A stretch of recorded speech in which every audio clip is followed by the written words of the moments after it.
जय हिंद, वंदे मातरम। मेरे प्यारे बच्चों, आज की जो क्लास है आपको वो सिंधु तंत्र की क्लास में लेके आया हूँ। ज्योग्राफी की बेटा, सिंधु तंत्र। सिंधु तंत्र इस क्लास को पढ़ेंगे आप। इससे आपको वो सारे क्वेश्चन कवर हो जाएंगे जो सिंधु तंत्र से आते हैं जिन जिन एग्जामों में, है ना। तो इसको आप अच्छे से देख लीजिए। सिंधु तंत्र, सबसे पहले आपको बेटा ये देखना है कि सिंधु तंत्र डायग्राम तो मैंने कई वीडियो में बताया। मैं सीधा आपको पॉइंट ऑफ व्यू से बात करूंगा। सिंधु नदी की बात करूंगा। अगर सिंधु नदी, तो इसको आप भूलेंगे नहीं। यहीं से हमारा, अभी आपने देखा होगा जब हमारे पहलगाम पर अटैक किया गया आतंकवादियों द्वारा, तब हमने सिंधु नदी का पानी पाकिस्तान जाने से रोका, है ना। तो अब सिंधु नदी का इतिहास हम लोग जान लेते हैं। सिंधु नदी की बात कर रहे हैं तो टोटल लंबाई बेटा, अगर इसकी बात करें हम भारत में 2880 किलोमीटर, 2880 किलोमीटर इसकी लंबाई हो जाएगी बेटा। ठीक है। इसका उद्गम कहाँ से होता है, सबसे पहले हमें ये देखना होता है उद्गम स्थल कहाँ से है। तो मानसरोवर झील हो जाएगा। मानसरोवर झील, मानसरोवर झील, ठीक है। मानसरोवर झील से निकलती है। और ये मानसरोवर झील कहाँ है? तिब्बत, यानी कि अब आप तिब्बत, अगर हम आपसे बेटा मैप में बात कर लें, तिब्बत, आप जब यहाँ पे मैप बना देते हैं पूरा,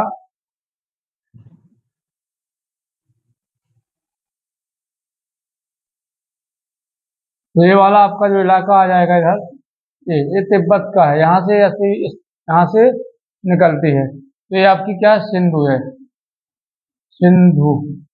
ठीक है। तो मतलब आप समझ में आ गया होगा आपको कि जो आपकी सिंधु नदी है उसका उद्गम स्थल कहाँ से है। ठीक है, तिब्बत से, मानसरोवर झील के पास से।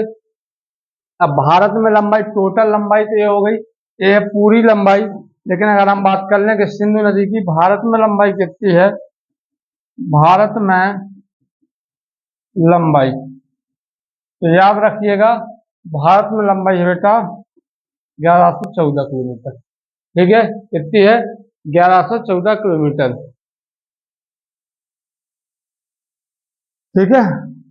अब एक चीज और, भारत में सिंधु समझौता कब हुआ था? तो याद रखना, भारत और पाकिस्तान और पाक के बीच 1960 में सिंधु जल समझौता हुआ था। सिंधु जल समझौता।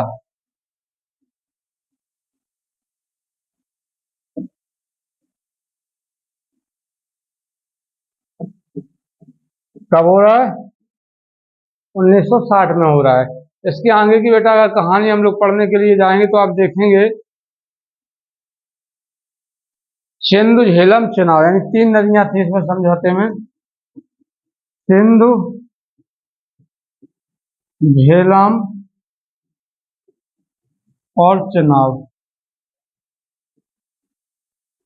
इन तीनों नदियों का मात्र 20% पानी भारत लेता है। तो बाकी पानी कहाँ जाता है मेरे भाई? बाकी पानी हम पाकिस्तान को दे देते थे। मतलब ये, इसको हम सब कुछ दे भी रहे हैं तब भी ये नमक हराम कर रहा है ना, नहीं।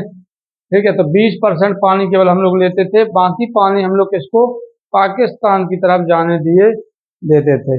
इसकी अगर और बात करें, हालांकि संधि के बाद हम देखें इसमें 20% लेने का अधिकार था। इसके बाद कुछ और नदियां थी जिनके नाम आपके थे बेटा, सतलुज है, रावी है, ब्यास है, सतलुज, रावी, ब्यास। तो कौन कौन सी? सतलुज, रावी और ब्यास। इनका पूरा जल, पूरा जल हम लोग क्या कर सकते हैं? प्रयोग कर सकते हैं। क्या कर सकते हैं? पूरा जल प्रयोग करते सकते हैं, हमारे पास अधिकार था। तो बेटा आपको मेन मेन चीजें पता चल गई। आगे बढ़ते हैं हम लोग, क्योंकि मेन उद्देश्य आपका जो होना चाहिए, मेन चीजों को गैदर करना होना चाहिए। चेनाब नदी की तरफ बढ़ते हैं। चेनाब, सबसे पहले आपको दो चीजें देखनी है, कितने किलोमीटर बहती है। तो 1180 है बेटा, 1180 किलोमीटर। उद्गम स्थल, उद्गम बारालाचा दर्रा कहाँ पड़ जाता है? एचपी में। एचपी मतलब हिमाचल प्रदेश में ये पड़ जाता है, हिमाचल प्रदेश में। ठीक है बेटा। इसके साथ हाँ, पिछली जो थी, अगर हम सिंधु नदी की बात करें बेटा, तो इसका जो मुहाना था वो अरब सागर में जा रही थी। ये लास्ट में कहाँ जाएगी? अरब सागर, ये याद रखना। ठीक है। और अगर हम इसकी बात कर लेंगे, इस पर हम बात करेंगे थोड़ा पॉइंट जानने के बाद। उद्गम हो गया बारालाचा दर्रा, हिमाचल प्रदेश होता है बेटा। इसके आगे और बात करेंगे। उद्गम स्थल पर इसको क्या कहा जाता है? चंद्रभागा भी कहा जाता है। उद्गम स्थल पर इसको एक पॉइंट लिख सकते हैं, उद्गम स्थल पर इसको चंद्रभागा भी कहा जाता है। चंद्रभागा भी कहा जाता है। इसके बाद एक पॉइंट बेटा और जोड़ेंगे हम। ठीक है, कि इसका मुहाना कहाँ है? मुहाना अगर बात कर ले, मुहाना इसका है सिंधु में जाके मिल जाती है, तो सिंधु नदी हो जाएगा, सिंधु नदी। इसको भी आप अच्छे से याद कर लें, ये भी आपके बड़ा काम आने वाली नदियों में से है, और कह सकते हैं कि इसके क्वेश्चन आपको याद होने चाहिए। तीसरी नदी की तरफ हम लोग बढ़ते हैं। तीसरी नदी सतलुज नदी, यानी सिंध की एक और सहायक नदी, जिसका नाम है सतलुज। सतलुज कौन सी है बेटा? सतलुज नदी की बात कर लें, या तो सतलुज लिख के आएगा या सतलज लिख के आएगा, दोनों ही सही होते हैं, कोई भी क्वेश्चन गलत नहीं है। चाहे ऐसा लिख दीजिए चाहे वैसा। सतलुज नदी की अगर हम बात कर लें, टोटल 1500 किलोमीटर में बहती है। कितना बह रही है? 1500 किलोमीटर। 1500 किलोमीटर में बह रही है। इसके साथ और भी चीजें अगर आप देख लें, मानसरोवर झील राक्षस ताल से उद्गम होता है। उद्गम बेटा वही है तिब्बत, उद्गम राकसताल लिख के आएगा, राकसताल या राक्षसताल। कहाँ है?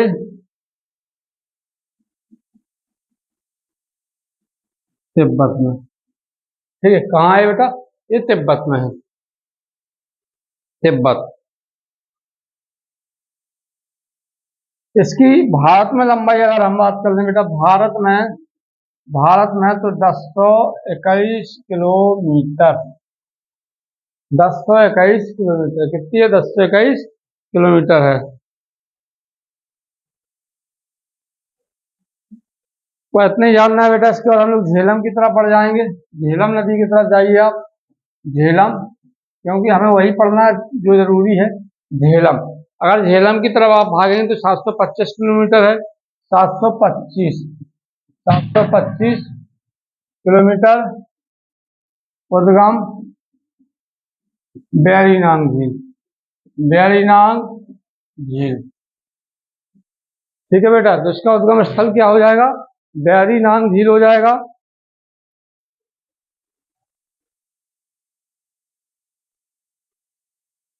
बैरीनांग झील हो गया। इसके साथ अगर आगे हम बात कर लेंगे बेटा, बैरीनांग झील कहाँ पड़ती है? अगर आपसे ये पूछ जाए तो जम्मू कश्मीर क्वेश्चन का आंसर में रख सकते हैं आप कहाँ पे? ये जम्मू कश्मीर की झील है एक। ठीक है, और ये जाके कहाँ मिल रही है? तो ये झेलम जो आपकी नदी होती है, इसका मुहाना जो बेटा है, ये चेनाब नदी में मिलती है जाके। कहाँ है इसका मुहाना? कहाँ है? मुहाना है चेनाब, चेनाब नदी। इसको नहीं भूलना है आपको बेटा। ठीक है, झेलम के बारे में सारी चीजें आप जान चुके हो। रावी, रावी की बात कर लो बेटा, यहीं पर रावी, रावी नदी की अगर हम बात कर लें, रावी नदी आपको दिखाई दे रही होगी। ये 725 किलोमीटर है, 725 किलोमीटर। कांगड़ा जिला,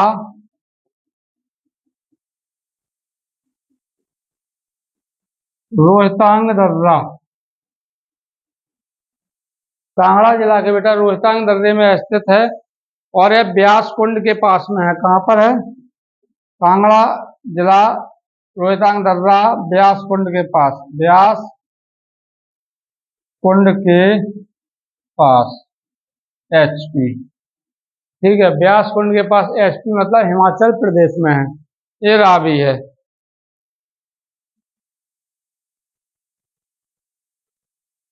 और हमने 2024 में पाकिस्तान जाने वाला रावी का पानी, रावी का जल रोक दिया था, ठीक है। तो इस चीज को आपको याद रखना है। इसके बाद बेटा ये एक और नदी आपकी रह गई है इसमें, ब्यास।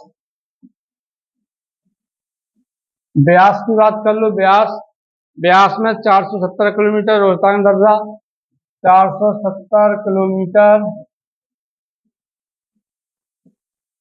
रोहतांग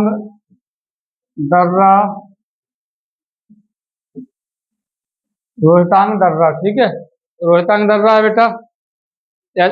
है मोहाना, सतलुज नदी है इसका भी, मोहाना।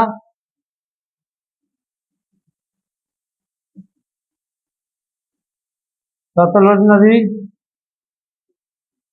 मोहाना कहाँ है बेटा? सतलुज नदी के पास में इसका। और यहीं पे पंजाब में ये ब्यास नदी, पंजाब में हरके नामक स्थान पर, या हरके नामक स्थान पर सतलुज नदी से मिल जाती है।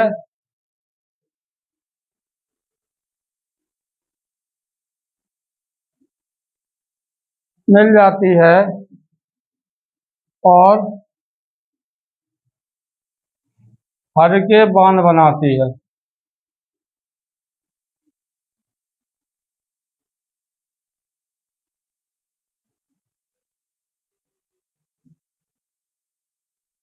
हरके नामक स्थान पर सतलुज नदी से मिल जाती है और हरके नामक बांध बनाती है। बेटा इसको याद रख लो आप। अगर आप इसको याद रख लेते हैं तो आसानी से सारी चीजें आपको याद हो जाएंगी, ठीक है। तो आज आपने ये पढ़ा, कल आपको गंगा नदी तंत्र पढ़ाएंगे, ठीक है। साथ में एक मैप रखिए, मैप में घूमना प्रारंभ कीजिए, क्योंकि जब आप मैप के माध्यम से प्रैक्टिस करोगे घर पे तो ज्यादा अच्छे तरीका से चीजें क्लियर होती चली जाएंगी। एक चीज मान लीजिए, जब तक आप किताबें बगल में रख के, मैप बगल में रख के पढ़ाई नहीं करेंगे तब आपकी तैयारी बेटर स्थिति में नहीं जाएगी। इसलिए प्रैक्टिस सेट लगाइए, प्रयास कीजिए कि आप ओल्ड ईयर क्वेश्चन बैंक साथ में रखिए पढ़ते टाइम, ठीक है। ये सारी चीजें अगर आप करते हैं तो आप निश्चित रूप से सफल हो जाएंगे, ठीक है। जय हिंद, जय भारत, वंदे मातरम।